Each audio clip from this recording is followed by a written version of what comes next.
of the other causes of kidney disease, one let me mention, is medications that we take unprescribed. Over the counter, just go and buy anything. And it's one of the things. So one of the things we say in prevention is that be careful of over-the-counter medications. So you walk in and go and buy. You walk in and go and buy because somebody says it's good. Because if a doctor is prescribing, give it, oh, this man for 5 days, you are done. Because even every tissue is able to regenerate itself after a certain point. Liver is able to regenerate itself even when about 80% is destroyed, up to about 80%. The kidneys too can. But if you keep piling them, it's like stress. You're putting stress on the kidney. Even you as a human being, when you are overstressed, you burn out. So if you are constantly going to be putting these chemicals, you don't know, and they tell you that it does this, and people believe it, will say it does this, and the people who are behind it, they tell you that, Yeah, I think it's just the excitement or seeing it work for someone. It makes you believe that it's going to work for me, but we don't actually pay attention to the effects that. Okay. And point is that nobody dies immediately, so that we think that. But then you've just put some poison in your body. It's a slow poison. I mean, give yourself a few more years. Okay, Doc. So for those of us that want to live long, that have taken have made the decision to be going to the gym, living healthy, I mean, going through that process and everything. There are supplements that now are recommended if you're going through the gym process, just so it helps you build body mass and all of that. Are these things also likely to land us in trouble with regards to our kidney? Yeah, anybody who is marketing any products will tell you the good sides just before they want you to buy it. But their bad sides, they may even hide it, even if research has been done.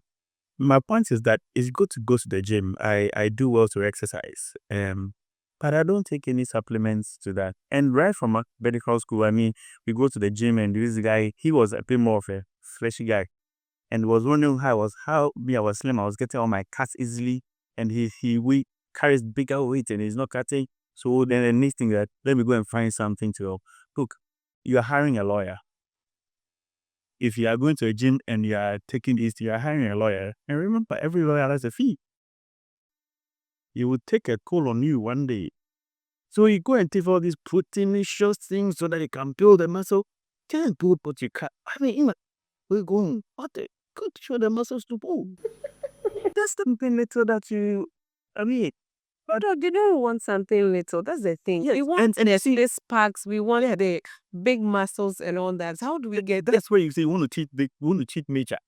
So I mean, you're hiring a lawyer, and every lawyer eventually will take a fee. You pay. So you have a life to live. These kidneys have a lifespan. The more you, I mean, even engine, car engine, just be putting their own towards the engine and see how long your engine will last. Or you're supposed to be servicing your engine. Don't do it. The first time I bought a car, I didn't know there was something called servicing. Young boy. I brought the car. One day, boom, the engine just went off. And so I said, so have you ever said, I said, oh, since I bought me, I was a young boy, I was excited to have a car. I was just driving me. So everything can break down. There's a law in medicine, I think it's called Murphy's Law. They say anything that can go wrong will go wrong. Eventually we will die, right? Yeah. So we can go wrong. But at least you want us to go that far, go the full haul. Rather than putting things in, I want to look like this, I want to do this, and so you carry everything into yourself, put anything in just to look the way you want to look. Yeah. Okay, interesting. Doc, now I want us to bring it back home. Let's relate it to ourselves as workers. We spend long hours in meetings. We spend our entire day, for most of us, we spend our entire day behind our machines, our phones, our laptops, and all of that. Are these things also contributing factors to kidney diseases? I mean, especially for the ladies, most of the time it's uncomfortable using the public washrooms because you are worried about infections and all of that, and so you are you are likely to hold the pee until you get to a convenient place or somewhere that you're comfortable. And then for most of the workers, we don't eat well. That's the thing. But we'll only survive the day with snacks, drinks, pie, and all those things. Enlighten us as workers. Are these habits likely to affect our kidney? Are we also prone to kidney diseases? Oh yes, you just reminded me of something. When I was a child, my mom used to say something. I don't know whether it's in Zima language or something. When you do something, she'll say "Ubele betu benwa." They should interpret it in "Ogbole biami no bayo." In other words, "Unko krabre na obehu juma odidi o." So when it comes to we as workers, our lifestyle has changed so much. Our fathers were, on the farms, were working very active. We are more sedentary than anything. So if you don't make the conscious effort to get up and walk about a bit, do a bit of walking, then you end up piling a lot of things inside of you. And when you are working, make sure that you are hydrating yourself well all the time. Have water. And let's move away from fizzy drinks. Oh, It's not helpful. Oh. People laugh at me when they come to my office because open my office is just water. So they call the water fridge. I don't, I, wait, even the fruit juices, the processed ones, not the natural ones, not the natural, the processed. I still don't trust all of them. Go for the naturals. If you can blend your own fruit and bring it to work, why not? So, you are putting so much sugar and so effort, so much pressure. Why are diabetes having kidney damages? Because there's too much sugar going there. I have to get this sugar out. I have to get this sugar out. Eventually, it gives up. So you also don't pile up just a little sugar. Sugar, the whole world is addicted to sugar. But if we can cut I've been able to overcome that addiction. I can't drink a bottle. Even Coke, I can't drink it. My puke. But I was the same person who used to work.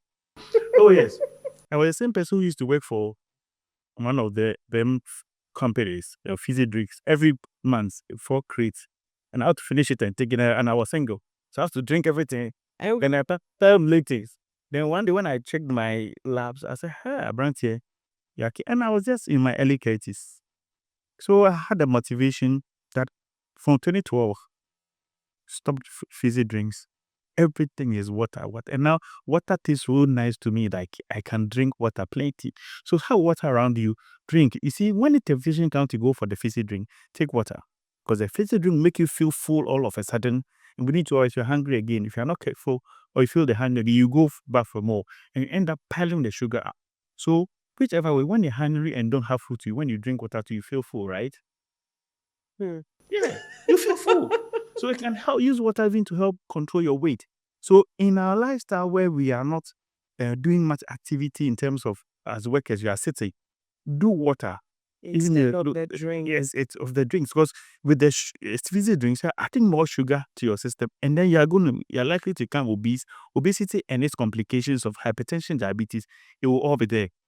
So, and then it comes to the point where the women say that because of the washrooms, that I don't want to go to the washroom because the public one. So I hold the urine for 8 hours, and then I wonder how you post out because I can't survive. Oh. I feel like urine. I just get out of my office. Sometime in the middle of seeing a patient, I tell the patient, I beg you, I need to do the washroom. I go, I come back. Maybe so now my mind is tuned to that. I don't want to hold. I can't hold it. I can't wait. All right. So, you know what the women have eaten themselves? I mentioned that one of the causes of some of the cause of kidney disease also the infections of the kidney.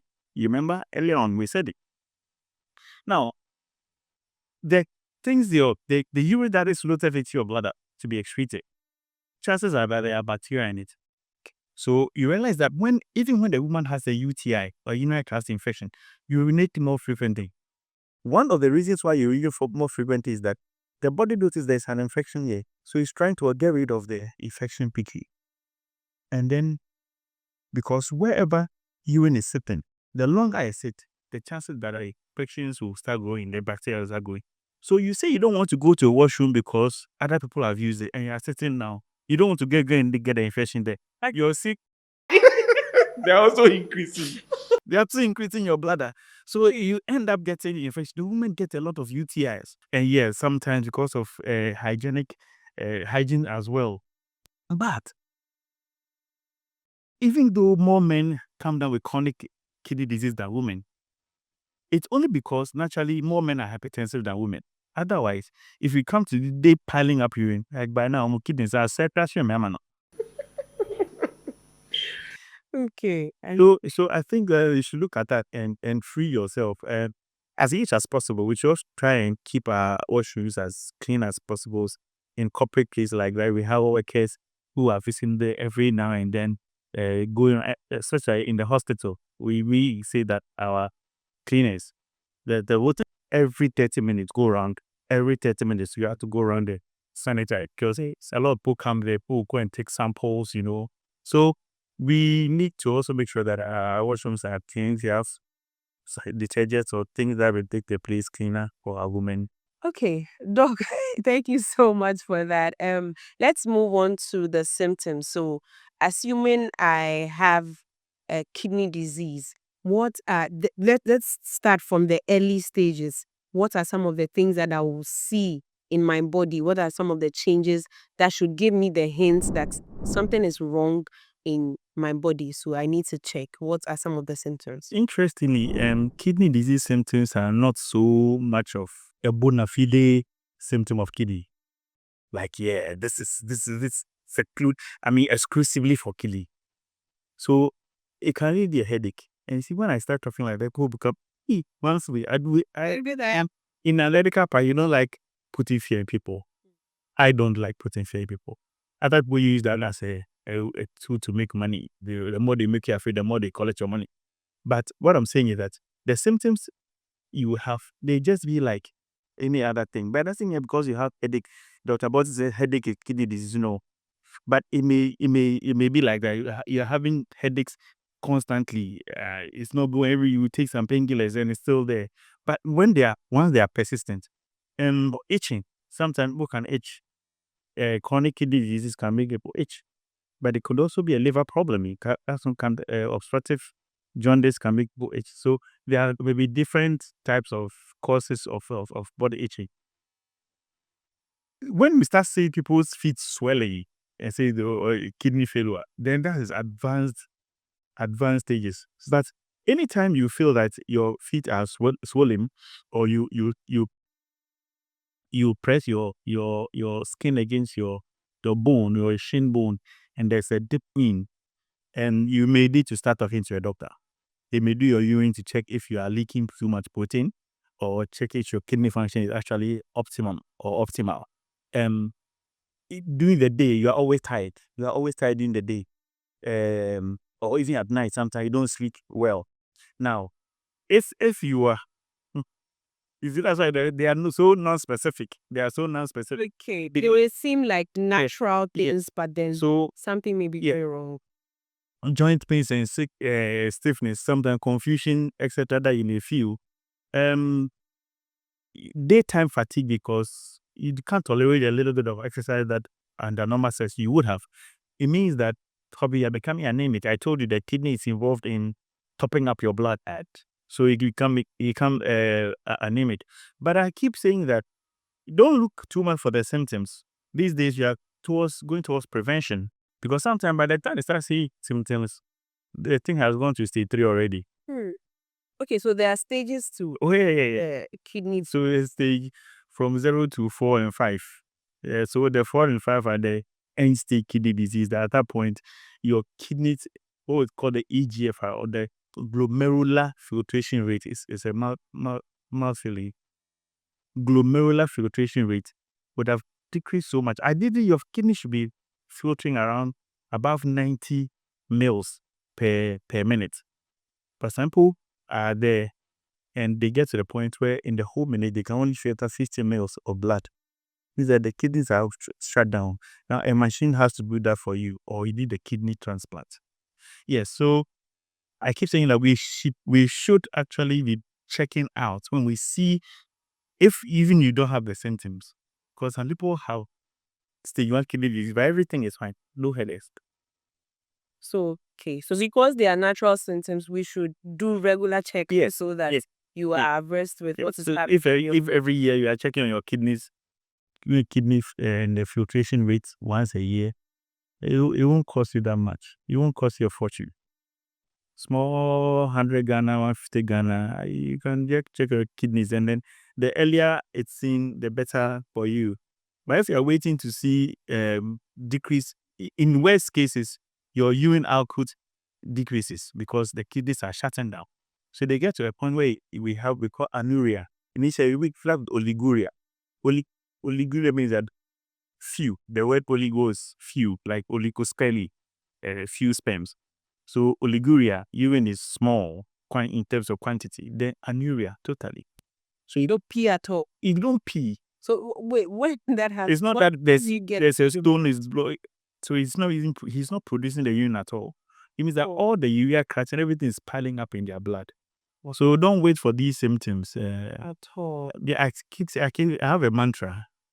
I say that the commonest symptom of hypertension is no symptoms. The commonest symptom of cancer is no symptoms. That's the commonest, because I can't go realize they have cancer. They are in stage 3. Go far, yeah. Yeah, so you are waiting for, because no. This time, actively go and look for it. If it's there, you deal with it quickly. So that if you do the test this year and you repeat it next year, if anything starts within the one, at least it will be early. Sure. The best prevention is to do regular checkups before things worsen. Okay, Doc, let's go into the effects. After they have gone through the whole process, you have the kidney disease and all that. What are the effects? All the habits that we have discussed and everything. What are the effects on the body? What does it do? What is the extent that it can go with kidney disease? So you can draw the effects just from the functions of the kidney. So the person becomes anemic. So your blood level, the contribution of and the kidney contributes a good percentage to that. So naturally you are anemic. If you are anemic, it means that you are always tired. You can't sleep well. So insomnia will also get you. Now your bones, I mentioned that kidney plays a role in bone health. Your bones become weaker, and because your kidneys are destroyed, protein that's supposed to be in your body now leaves your body, because the sieve is now everything is passing through. And once the proteins are leaving your system, the concentration in your blood becomes light. So solid concentration. So now water in your blood will now seep out into your tissues and you swell. And I tell you what, if you see somebody with kidney problem, even if you press their tummy, it still dips in, or their fecal, the back of their backbone behind their waist, it dips in like a hole, because the whole body is now filled with water, can't come out. So it will all build up, and then it will sit in the lungs to go into any space at all. So once it's getting under the skin, it can also go and sit in the lungs and give you what we call congestion in your heart, in your lungs. So you can't breathe. So they end up becoming breathless. Then you are dying. You see, when you are dead, it's obituary, right? When you are dying coming, it's obituarism. Yeah, you are dying coming. Say, do like you are dying coming. So, and the same thing, the heart is pumping, but I'm confident that thing is not going anywhere. Eventually, you have fluid around the heart as well. So all these things, it can actually play out. The person becomes too acidic. I told you, controls acid balance. So if the kidney is not working well, it's likely to become so acidic.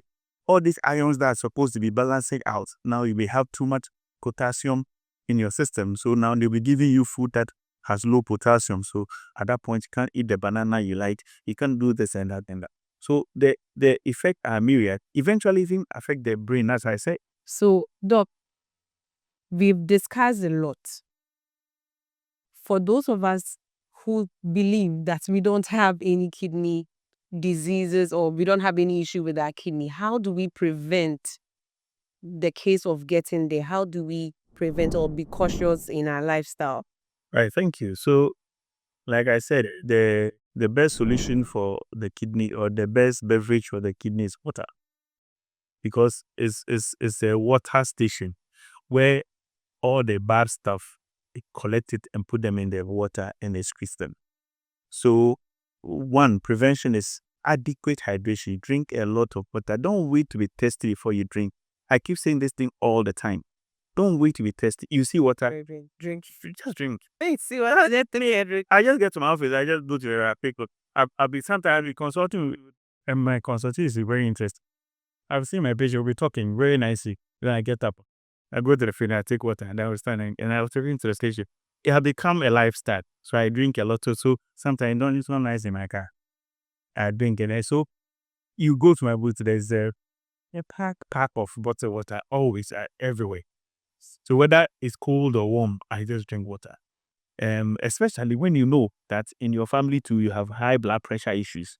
And then you go and add salt and not drinking water. So drink water, avoid or reduce the intake of salt. You reduce the intake of these fizzy drinks. If you can stop alcohol or reduce it drastically, do. Our young people are drinking too much. It's coming like a culture. No, you are just drinking alcohol, and now narcotics are coming into it, and it's becoming a lifestyle. No, we don't know doctors say go and drink alcohol, but if it has to be done once a while, I mean, but when it becomes chronic, then you are in trouble. And I mentioned the other way of preventing is to be taking medications you don't know about, or over the counter medications, painkillers, antibiotics that you don't know about. You just take them anyhow. Some of them may cause you problems. And then monitor your blood pressure. And if you have high blood pressure, forever keep it under control. Please not forever hold your peace. It's forever keep it under control. Because the blood pressure that the pressure is what is the same pressure that causes people to bleed into their brain. It's the same pressure that causes the seal also to be destroyed. So it's important to keep the blood pressure under control. Don't listen to anybody who tells you, look, let me tell you a story. My mom, about 20 years ago, I was somewhere close to finishing medical school. And she was having headaches all the time. I said, Mom, go and tell your blood pressure. Rapatara satara, but don't mention that thing in the name of Jesus. I mean, that thing can never happen to me. I said, my faith. I said, oh my, but faith, I understand. But I said, man, just go and check. Maybe. Then she blow tongues. One day I traveled, the head became worse. They carried her by force. Now you see, sometimes when you don't go yourself, the day the thing happens, you can't get help. People will take you there. Her blood pressure was very high, 270, 140. It was like you're a miracle walking. Talk to my mom now. She's now 77 years. Since that day, I swallow my BP pills before I brush my teeth. She gets up and I'm like, oop. So cool, it's inside. But what has happened? She has lived 20-something years on, just controlling her blood pressure. She doesn't have a stroke. She doesn't have kidney. People say all kinds of things. They say, oh, is it you for big you dry? When you ever saw kidney? It's never true. You're having people who are living longer. If you go outside where their lifespan, their life expectancy 81 years, go and see what they do. I had a young guy who went to school in Russia. And I was like, Charlie, how do you see the people there? Man, it's not. Says, no, they don't joke with their medication. If you tell them this, very compliant. They said they believe in the science more than the religion. Here we clear. You get what I'm saying? You know. So they believe in the science. And what is the evidence? Evidence that averagely they are living. If you are born in America today, if it's not because of gunshot or obesity that kills you, guaranteed 81 years. You cross. See them by day. Nancy Pelosi, see her walking. Now we are here and we are loading up, and you get the condition to, they say, take your medication. They'll say, hey, I see side effect. Like, and we are here and we are seeing, yesterday I was in black top and brown down, black shoe. A 51-year-old man died, left his fault. We went to Mazera to eat with him just last week, Wednesday. Sunday he was dead. Wasn't sick. Dizzy. We rushed to the hospital, BP high. But he didn't even know he had BP. He didn't even know. We don't check anything, and we think that because we wake up every day and we are like, okay, today I went down there. I said, Nancy, check my blood pressure because I do my family the thing they. The fact that you're a doctor doesn't make you special. You understand? Yeah. And let's exercise. Let's exercise. Let's exercise. Okay, exercise a lot. Thank you so much, Doc. We'll be wrapping up soon, but I want us to talk about the two common things that are usually associated to kidney when we're talking about the subject of kidneys, right? We mostly hear dialysis and kidney stones. Those are the two common things that you hear when the topic of kidney comes up. Throw more light on it, and then we will go into the access to renal care. How is it in Ghana now? Is it, I mean, you had mentioned that in other countries it's easy because people just come into the hospital, get their dialysis, and then they go back to their normal duties. But it's not so in Ghana because of cost and all of that. So let's talk about the two common things, and then we'll go into the access. So kidney stones, people wonder how it happened. But you see, the kidney is a filtering station where water goes, and a lot of chemicals are also going. Salts are going there. The salts you are eating. So when the salts, salts are, if you take sugar or salt water, the salt is so that you don't see it. But you know that you can evaporate the water and eventually get some salts under. Yeah. So the salts are dissolved in the water. So when you are not well hydrated, some of the salts can come together. They will marry themselves. Then it forms a stones. So it becomes crystal. And then when the stones are now moving out of the kidney into the water, they begin to scratch the inside of your tubes. And it's very, very painful. That is the pain that makes men cry like men in labor. So you see kidney stone and the men are wailing and wailing. But that is basically because it's people who are more prone, people who are more prone to kidney stones. Make sure you're always drinking water. So it keep your blood more dilute because there's slightest dehydration and then you are forming more stones. So that is about, and interestingly, more men form more kidney stones are commoner to men than women. And gallstones are commoner to women than men. Gallstone. Gallstone, the gallbladder. Oh, gallstone. Yeah, the gallbladder. And then the other question was about you said kidney stone and dialysis. Yes, so dialysis is a machine. Now your blood is run through a machine to sift out the waste products for you and then back into your blood. Because the kidneys are so now a dialysis machine is more like an external kidney. Oh, but because you can't carry it along with you, you have to go out, go to work and go and make some money. When you make the money, come and pay, and then they will just take the toxins out of your blood and place it. That's the lawyer. Yeah, yeah. So there are different types of dialysis, but the commonest we do is what we call the hemodialysis. The blood running through the machine outside. There's another type which is not commonly done called peritoneal. There's already a third one, peritoneal dialysis, where they use this kind of diffusion thing I was talking about, membranes, and then the excesses will pass through that way. But the commonest we do is hemodialysis. But what about the costs? The cost and the access. Yes. So it's expensive. The cheapest, even in Kolibwe, you could probably get it cheapest. I mean, every session is likely to cost you like 700 Ghana cedis per session. And sometimes you need about 2-3 sessions in a week. So in a week, you are looking at like 2-3K. Yeah. And that's Kolibwe public.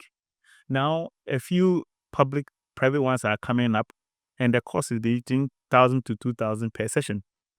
So if you want to quick, probably you will have a queue. But contemporary, you go there and you have to pay 2K. And so if you have to do like 6,000 a week, you get 20,000 a month. Your bank account will dwindle one time quick. You lose everything. So it's a very expensive thing. So in terms of access, the public hospitals, most of them have that. There are some private hospitals. There's some public hospitals that are also very expensive these days. High class public hospitals are coming out. Our own mission is that the things are a bit more expensive. So the full of a certain class can afford. But I'm saying that a lot of the public hospitals, quite a good number of the tertiary ones, would have. I yet to see a second, maybe Ridge Hospital, Kolibwe 37, they may have dialysis units, but you don't have many private people running dialysis. So there's always pressure on the machines available because that is a bit more affordable. Well, given the earnings in Ghana, most people cannot afford. Worse is even when it's private. In terms of what we can do about it, it's something that is beyond the means of an ordinary Ghanaian to afford. So if you have it, you are likely to die because even 700 you can't. So the other way to look at it is maybe getting a fund to help people who are unfortunately have succumbed to chronic kidney disease. So there are people, lupus people have societies. There are some conditions that they brought themselves together. They have lupus foundation, so there are funds to help them with their medication. So maybe things like that can happen. And also, if it can, I think it's now on the National Health Day that now they are going to try and support patients who have chronic kidney disease some way, somehow. So I think the way forward is the financial risk burden should be shouldered because it's a terrible disease. It's a terrible disease. From all indications, where you are sitting down, you are alive, and all poisons are all over in your brain, and you are confused. You even see people, you don't know them anymore. It's sad. Okay, Doc. So we have spoken about the things to avoid. I mean, with regards to food, the things that we are not supposed to eat to risk kidney disease and all of that. Now let's talk about, are there any foods that we can take to help us prevent the kidney disease, or foods that are healthy for us, are healthy for our kidney? Right. So for those who are Christians, they can go and read something, Genesis 1:29. One day I saw that, I said, hey, it talks about herbs, as in leaves, right? It talks about seed, fruit, and tree. He said, this have given you for meat. And the meat there is M-E-A-T, not M-E-E-T.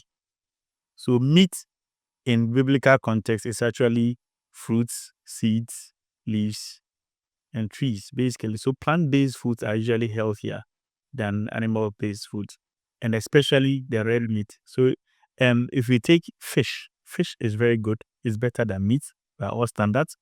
And the omega-3s and all those things in it are very good.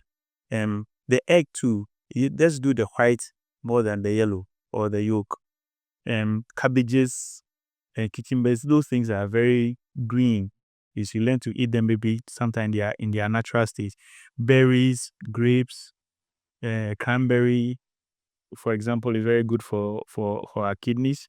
Cauliflower, garlic, the almighty garlic. Garlic is good for everything, yeah. And a red pepper, chili pepper is also very good. Chicken is better. It's not red meat. So when it comes to meat, you can rather do the more the going to the white side, like chicken is better than. But as for the meat, we should cut it down. Okay. The red meat, I mean. Okay. Thank you so much for joining us on today's episode of Hubtel Podcast. Let's take a few final words from Doc. Doc, if anybody's zoned out and is back, one word or one sentence for them. Right. So my friends and brothers and sisters out there, kidney failure is real. In the past 6-7 years, it has increased in Ghana by over 250%. So if there was only one person, then there are now about 250 of them. If there were 1,000 of them, they are looking about 250,000. So the numbers are increasing. It's real. So let's go through the motions and try and prevent it. Prevention is always better than cure. Our lifestyle, let's get active. Let's eat healthy, reduce salt intake, exercise, and sleep well. And if you have any chronic condition, especially hypertension and diabetes, make sure that you are keeping your BP under very good control. You are keeping your sugar under very good control so that it would protect your kidney, so that you don't fall prey to this humongous disease that doesn't end people well. Okay, so just like Doc said, prevention is always better than cure. Take care of yourself. And again, thank you very much for joining us on this episode of Hubtel Podcast. And we'll see you in the next one.